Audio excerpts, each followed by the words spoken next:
Battle of Bloody Marsh. Major engagements. Georgia. Spanish landing at Gascoigne Bluff, July 5, 1742. A Spanish fleet of over 50 ships and nearly 2,000 soldiers, led by Governor Don Manuel de Montillano, landed on the southern end of St. Simon's Island, Georgia. Combatants. British forces against Spanish forces. Outcome: Spanish success.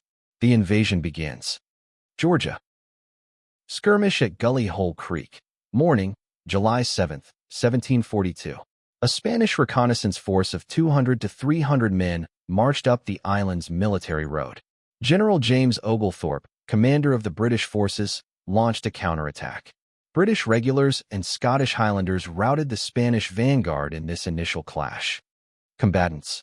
British forces against Spanish forces. Outcome: British victory. Georgia. The Battle of Bloody Marsh, afternoon, July 7, 1742. This was the main event. In response to the morning skirmish, a larger Spanish column marched up the same road. Oglethorpe had positioned a detachment of Highland Scots and indigenous rangers under Captain Alexander Heron to ambush the Spanish at a narrow point where the road passed by a marsh. The British, concealed in the woods, fired disciplined volleys into the Spanish ranks, killing their commander, Captain Antonio Barba, and throwing the column into a rout. Combatants. British forces against Spanish forces. Outcome: decisive British victory.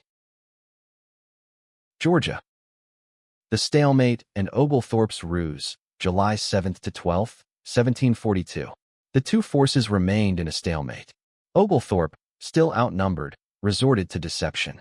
He allowed a Spanish prisoner to overhear a conversation about imminent British reinforcements arriving from Charleston. Combatants. British forces against Spanish forces. Outcome: strategic deception. The prisoner reported the false intelligence to Montillano. Florida and Georgia. Spanish withdrawal, July 13 to 14, 1742. Combined with the defeat at Bloody Marsh, supply issues, and the false news of reinforcements, Montillano's war council decided to abort the campaign. The Spanish forces re-embarked and sailed back to St. Augustine. Combatants. British forces against Spanish forces. Outcome: British strategic victory.